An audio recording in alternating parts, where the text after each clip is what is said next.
السلام علیکم ورحمۃ اللہ وبرکاتہ۔ الحمد للہ نحمده ونستعینه ونستغفره ونؤمن به ونتوکل علیہ ونعوذ باللہ من شرور انفسنا ومن سیئات اعمالنا من يهد الله فلا مضل له ومن يضلل فلا هادي له ونشهد ان لا اله الا الله وحده لا شريك له ونشهد ان سيدنا ومولانا محمدا عبده ورسوله صلی اللہ علیہ وعلى آلہ واصحابہ وازواجہ وذریاتہ وآل بیتہ وبارک وسلم تسلیما کثیرا کثیرا، اما بعد اعوذ باللہ من الشیطان الرجیم، بسم اللہ الرحمن الرحیم۔ وکأی من نبی قاتل معه ربیون کثیر فما وهنوا لما أصابهم في سبيل الله وما ضعفوا وما استكانوا والله يحب الصابرين، صدق اللہ و مولانا العلی العظیم۔ میرے محترم بزرگوں، آج جمعہ کا دن ہے۔ دنیا کے ہر گوشے میں، دنیا کے ہر کونے میں آج جمعے کا دن مسلمانوں کے ایک خوشی کا دن ہوتا ہے۔ ایک مسلمانوں کا ایک چھوٹا تہوار جسے عید کہتے ہیں، یہ منایا جاتا ہے اور لوگ ایک جگہ مؤذن کی صدا بلند ہونے کے بعد مسجدوں میں جمع ہو کر نماز جمعہ ادا کرتے ہیں، اور یہی وہ جگہ ہے جہاں سے مسلمانوں کو ان کے حالات کے مطابق ان کی نبی کی زندگی، ان کے ایمان کا تقاضا، ان کے ملک کے حالات کے بارے میں آگاہی ہوتی ہے۔ یہی وجہ ہے کہ آج میرا جو موضوع ہے وہ ملک کے حالات پر ہے کہ جو ہمارے ساتھ یا ہمارا ملک کیا کیا قوانین یا کیا کیا ظلم اٹھا رہا ہے۔ دعا کیجئے کہ اللہ رب العزت ہمیں اور آپ کو کہنے سننے سے زیادہ عمل کی توفیق عطا فرمائے۔ میرے محترم بزرگوں، آج جو یہ ملک کے حالات بنے ہوئے ہیں یہ کم تشویشناک نہیں ہے کہ اس ملک کی صورتحال، امن و امان کی صورتحال دھیرے دھیرے بگڑتی جا رہی ہے۔ اس ملک میں مسلم طبقوں کو خاص طور پر نشانہ بنایا جا رہا ہے، اور یہ کم تشویشناک نہیں ہے کہ جن کو مسلمانوں کی، جن کو پورے دنیا انسانیت کی حفاظت کے لیے ایک وردی پہنائی گئی تھی، جن کو انسانوں کی حفاظت کے لیے ایک وردی اور ایک ڈریس پہنایا گیا تھا، چوراہوں پر اس کی آفسیں بنائی گئی تھی اور ہر جگہ اس کے آفس میں آفیسر کو بیٹھائے گئے تھے تاکہ یہ ظلم کو روک سکے، ظالم کے ظلم سے روک سکے، ڈاکہ زنی کرنے والوں کے ڈاکے سے روک سکے۔ لیکن آج ہمارا ملک اس طرح پستی کی قد میں جا رہا ہے، اس طرح پستی کی حالت میں جا رہا ہے کہ وہیں پر وردی پہننے والے لوگ، جس کو امن و امان کے لیے وردی پہنائی گئی تھی، جس کو ملک کی حفاظت کے لیے وردی پہنایا گیا تھا، وہی لوگ اس وردی کے اندر قانون کی حفاظت کرنے کے بجائے لا قانونیت کی وردی کو پہن کر اپنے دشمنوں کے، اپنے ظلم کے خلاف، اپنے ظلم پر ظاہر ہو چکا ہے اور ظلم پر آمادہ ہو چکا ہے۔ جی ہاں، اس ملک کے حالات پر میں بات کر رہا ہوں۔ ابھی موجودہ دور میں تری پورہ کے حالات سے آپ لوگ واقف ہیں، آسام کے حالات سے واقف ہیں، جہاں مسلمانوں کو پولیس کی موجودگی میں، وردی پہننے والوں کی موجودگی میں اس کے بچوں کو قتل و غارت کرتا ہوا چلا جا رہا ہے، اس کی عورتوں کے ساتھ ظلم و جبر اور اس کی عزتوں کے ساتھ کھلواڑ کیا جا رہا ہے، مسجدوں پر بمباری یا پولیس کی موجودگی میں ہو رہا ہے۔ میرے بھائیوں، ذرا سوچئے، جس پولیس کو اس وردی پہنایا گیا تھا کہ ظلم سے روکنے کے لیے، وہ وردی کے قانون کے اندر وہ لا قانونیت کی وردی کو پہن چکا ہے۔ میرے بزرگوں، آج اس دور میں، اس حالات میں ہمیں ضرورت اس بات کی ہے کہ بحیثیت مسلمان، بحیثیت کلمہ توحید کو پڑھنے والا، بحیثیت ایمان کو قبول کرنے والا، ہمارا فرض یہ ہے کہ ہم ہمت کو پست کرنے کے بجائے ہمت کو بلند اور اعلیٰ رکھنے کی کوشش کریں، اور اپنے ہمتوں کا جائزہ لیں اور اپنے ایمان کا جائزہ لیں اور آگے بڑھتے چلے جائیں۔ کوئی بھی ظالم ہو، کوئی بھی مظلوم ہو، اللہ کے نبی نے فرمایا تھا انصر اخاک ظالما او مظلوما۔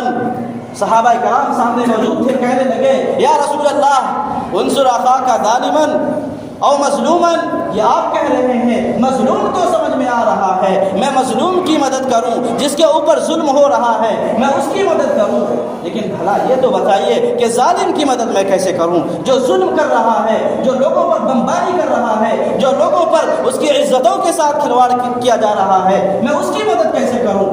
اللہ کے نبی مسکرائے اور کہنے لگے اے صحابہ ظالم کی مدد اس طرح ہے کہ ظلم سے اسے روک دو.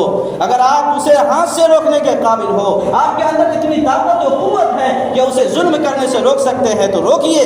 اگر زبان سے بول سکتے ہیں, آج ضرورت اس بات کی ہے کہ ہر انسان اپنے ہاتھ سے نہیں تو کم سے کم زبان سے اس پر آواز اٹھائے. میرے بزرگوں, آج صرف زبان سے اور ہاتھ سے کرنے کا کام نہیں ہے. آج دیکھیے NRC یا کوئی بھی بل پاس ہوا, اس پہ کتنے لوگ دھرنے پر بیٹھے, اس پہ کتنے لوگ بھوک سے مرے, اس پہ کتنے لوگ ظلم سے مرے, لیکن حکومت پر کوئی اثر نہیں ہوا. میرے بھائی, ظلم کے خلاف جب آواز اٹھائی جاتی ہے تو اسباب کے ذریعے سے نہیں بلکہ اسباب کے ساتھ توکل علی اللہ بھی ضروری ہے. آپ موجودہ حالات کو دیکھیں اور مسلم جو ہے شروع کے حالات کو دیکھیں. صحابہ کرام رضی اللہ تعالی عنہم کے خلاف کتنے مورچے نکالے گئے, ان پر کتنے ظلم کیے گئے. ان کا پورا مدینہ, پورا مکہ ان کے خلاف تھا. اور کہنے والے نے یوں بھی کہا الذین قال لهم الناس ان الناس قد جمعوا لكم فاخشوهم فزادهم ایمانا وقالوا حسبنا اللہ ونعم الوکیل. میرے بھائیوں, جب اس وقت صحابہ کرام کو برگلانے کے لیے کچھ لوگ آمادہ ہوئے کہ اے صحابہ, اے اللہ کے ماننے والوں, اے کلمہ توحید کو ماننے والوں, سن لو, تم ایک مٹھی بھر انسان ہو جو اللہ پر توکل رکھتے ہو, جو اللہ پر ایمان لاتے ہو, تم مٹھی بھر ہو, لیکن ذرا سامنے بھی تو دیکھو, تمہارا دشمن کی تعداد دیکھو, تمہارے دشمنوں کی تعداد کو ملاؤ اور اپنی تعداد کو ملاؤ. چنانچہ صحابہ کو برگلانے کی پوری کوشش کی گئی اور کہا گیا اے صحابہ پیچھے ہٹ جاؤ, اپنے ہمت کو پست کر دو, تمہارے پاس نہ اسلحہ ہے, تمہارے پاس نہ تلواریں ہیں, تمہارے پاس نہ ہتھیار ہیں, تم کیسے لڑو گے؟ صحابہ کرام رضی اللہ تعالی عنہم اجمعین کے کیا جواب نکلے؟ قرآن کریم میں اس کا نقشہ کھینچا ہے. وقالوا حسبنا اللہ ونعم الوکیل. صحابہ نے کہا ایسی بات نہیں ہے. وقالوا حسبنا اللہ, میرے لیے اللہ کافی ہے, میرے لیے اللہ ہی بہتر ہے اور وہی مددگار ہے. ونعم الوکیل, وہی مددگار ہے اور کارساز ہے, میں پیچھے ہٹنے والا نہیں ہوں. میں اسلام کے خلاف جو بھی آوازیں اٹھیں گی اس کی زبان کاٹوں گا, اسلام کے خلاف جتنے بھی ہاتھ اٹھیں گے میں اس کے ہاتھ کاٹوں گا. میرے بھائیوں, آج دیکھیے ملک کے حالات کیا ہیں. صحابہ کرام کا جواب سنیے اور اس کے جواب سن کر اپنے اندر ایمان کا مقابلہ کیجئے کہ صحابہ کرام یوں بھی کہہ سکتے تھے کہ ارے میں چھوٹا ہوں, میں کم ہوں, کوئی بات نہیں, لڑوں گا, مر جاؤں گا, کوئی دقت نہیں ہے. اپنے اندر غرور و تکبر نہیں. ہم اور آپ ہوتے کہتے کہ لڑوں گا میں, ہم اور آپ ہوتے کہتے کہ ہماری فوجیں بڑھ جائیں گی, میں کسی کو خرید کر لے آؤں گا. لیکن صحابہ کرام نے یوں نہیں کہا کہ میں اپنی ہمت کے ساتھ جیتوں گا. یہ صحابہ نے نہیں کہا کہ میں اپنے ٹیم کے ساتھ جیتوں گا, اپنی کوششوں کے نتیجے میں جیتوں گا, بلکہ اللہ کے نبی کے صحابہ کیا جواب دیتے ہیں کہ میرے ساتھ اللہ ہے, میرے ساتھ پروردگار ہے, میرے ساتھ احکم الحاکمین ہے, جو ان تمام کی رسیوں کو کھینچنا بھی جانتا ہے, ان کی رسیوں کو ڈھیل دینا بھی جانتا ہے. میرے بھائیوں, صحابہ کا کتنا پیارا جملہ نکلا.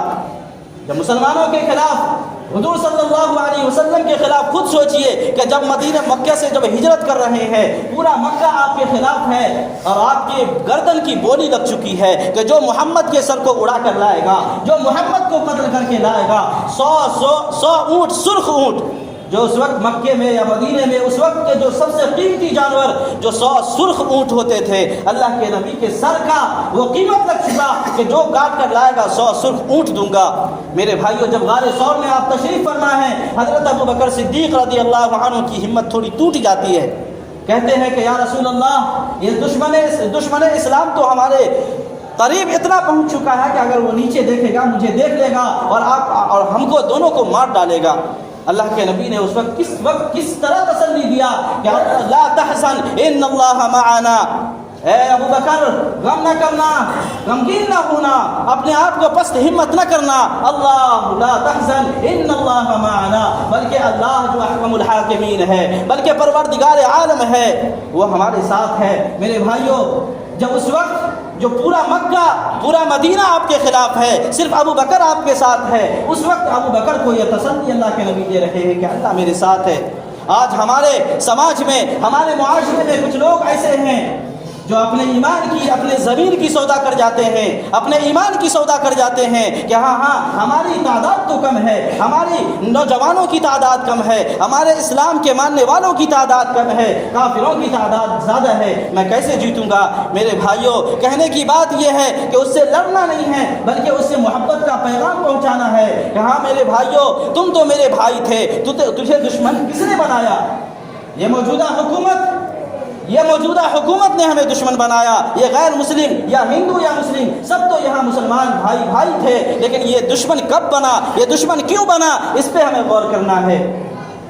میرے بزرگوں، جب مدینے میں قحط سالی پڑا اور مدینے کے لوگ بارشوں کے لیے ترس گئے تھے، حضرت عمر رضی اللہ عنہ، اس وقت حضرت عمر رضی اللہ عنہ نے عمرو بن عاص کو، جو مصر کے گورنر تھے، ان کو ایک خط لکھا اور کہنے لگے، اے عمرو بن عاص، مدینے میں قحط سالی پڑ گیا، بھوک پر لوگ مجبور ہو چکے ہیں، کھانے کو کچھ نہیں ہے، وہاں سے غلہ اور اناج روانہ کرو۔ چنانچہ عمرو بن عاص نے فرمایا، اے عمر، میں غلہ اور اناج روانہ تو کروں گا، اتنا روانہ کروں گا کہ یہ پہلا اونٹ مدینے میں ہوگا اور دوسرا اونٹ مصر کے اندر ہوگا، اتنی بڑی تعداد ہوگی، اتنی بڑی لائنیں ہوں گی، میں اس طرح اناج بھیج رہا ہوں۔ چنانچہ وہ اناج آیا، وہ اناج تھوڑے ہی دنوں میں ختم ہو گیا، وہ بے برکتی ہوئی اس میں ختم ہو گیا۔ پھر اسی درمیان کسی صحابی نے، کسی انسان نے اپنے بکری کو ذبح کیا کہ ہاں بھوک مری ہو رہی ہے، چلو بکرے ذبح کر کے لوگوں کو کھلاؤں گا، خود بھی کھاؤں گا۔ لیکن جب اس کو ذبح کرتے ہیں ذرا غور کیجئے، اس کے اندر ہڈی اور خون کے علاوہ کچھ نہیں نکلتا۔ اس طرح میں برکتی عام ہو گئی تھی اس وقت، اور اس طرح اللہ کی نافرمانی ہو رہی تھی کہ لوگوں کے اندر سے ایمان کی اور لوگوں کے اندر سامان میں برکت ختم ہو چکا تھا۔ حضرت عمر رضی اللہ عنہ اسی زمانے میں وہ بکری کے جب ہڈی اور خون کے علاوہ کچھ نہ نکلا، وہ انسان رونے لگا، روتے روتے اس کی آنکھ لگ گئی۔ جب آنکھ لگی تو اللہ کے نبی خواب میں دیدار ہوتے ہیں، اللہ کے نبی کہتے ہیں کہ اے لوگ، اے انسان، تو نے بکری کو ذبح کیا، اس کے اندر خون اور ہڈی کے علاوہ کچھ نہ ملا، جاؤ عمر سے میرا سلام کہنا، جاؤ عمر کو میرا پیغام دینا اور کہنا کہ اللہ کے نبی یہ فرما رہے تھے کہ میں تو عمر کو عقل مند سمجھتا تھا، میں تو عمر کو ہوشیار سمجھتا تھا، اتنے بے وقوف عمر کب سے ہو گئے؟ بس اتنا سننا تھا کہ وہ انسان کی آنکھیں کھل گئی۔ وہ دوڑتا ہوا اسی وقت نکلا، عمر کے دروازے پر پہنچے، دستک دیتا ہے اور کہتا ہے، عمر دروازہ کھولو، یہ نبی کا قاصد آیا ہے۔ عمر رضی اللہ عنہ کہتے ہیں، ارے نبی کا تو وصال ہو چکا ہے، نبی تو دنیا سے رخصت فرما چکے ہیں، یہ نبی کا قاصد کیسے آ سکتا ہے؟ وہ انسان کہتا ہے، دروازہ کھولیے، میں آپ کے لیے ایک پیغام لایا ہوں، آپ کے لیے ایک درد کی اپیل کر رہا ہوں۔ چنانچہ حضرت عمر رضی اللہ عنہ کو دروازہ کھولنے کے بعد تمام واقعات سے روشناس کرائی جاتی ہے، تمام واقعات کو بتایا جاتا ہے۔ حضرت عمر کہتے ہیں، وہ انسان کہتا ہے، عمر، اللہ کے نبی نے یہ بھی فرمایا ہے کہ عمر اتنے عقل مند تھے، اتنے بے وقوف کب سے ہو گئے؟ چنانچہ صحابہ کی بات بڑے اعلیٰ، صحابہ کی بات بڑی نرالی ہوتی تھی، وہ فوراً اپنے اشارے کو سمجھ جایا کرتے تھے۔ حضرت عمر کو اسی وقت رنج ہوا، اسی وقت افسوس ہوا اور کہنے لگے، ہاں یہ جو میں نے عمرو بن عاص کو خط لکھا تھا نا، یہ وہی غلطی کی وجہ سے اللہ کے نبی ہمیں بیوقوف کہہ رہے ہیں۔ اس وقت جو قحط سالی ہوئی تھی، اس وقت جو بارشوں کا نزول نہیں ہو رہا تھا، یہ اس لیے ہو رہا تھا کہ ہم اللہ کے سامنے لوگوں کو اعلان کروائیں، لوگوں کو بتائیں کہ اے لوگوں، ایک میدان میں جمع ہو، اللہ سے توبہ استغفار کرو۔ لیکن میں یہ کام کرنے کے بجائے عمرو بن عاص کو خط لکھا کہ تم اناج بھیجو، یہی غلطی مجھ سے ہوئی ہے۔ چنانچہ عمر بن خطاب رضی اللہ تعالی عنہ فوراً ایک اعلان کرواتے ہیں، اے لوگوں، مدینے سے نکلو، ایک میدان میں جمع ہو، وہاں اللہ سے استغفار کرو۔ چنانچہ اللہ کے نبی کے صحابی حضرت عمر رضی اللہ عنہ کا اعلان کرنا تھا، تمام صحابہ، تمام لوگوں نے ایک میدان میں جمع ہو کر توبہ استغفار کرنا شروع کر دیا۔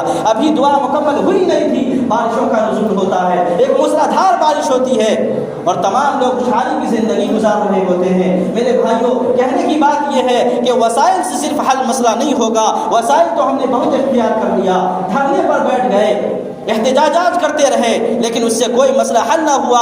مسئلہ حل تب ہوگا کہ اتنے ظلم ہونے کے باوجود ہمارے اندر کیا کمی تھی، جو وہ کمی دور ہوئی یا نہیں ہوئی۔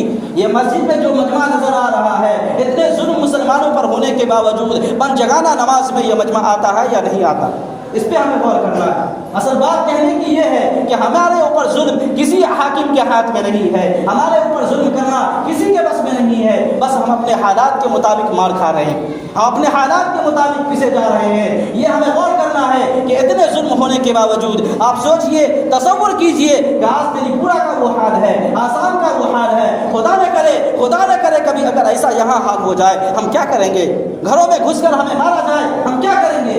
میرے بھائیوں، اللہ سے رجوع کرنے کا وقت آ چکا ہے، اللہ سے رجوع کرنے کا وقت آ چکا ہے۔ اللہ سے توبہ استغفار کیجئے اور روئیے، گڑگڑائیے کہ ہاں ہم نے اتنے دن غفلت میں زندگی گزاری، اللہ کو بھول کر زندگی گزاری۔ کیا آج آپ کو کوئی زبردستی مسجد لایا ہے؟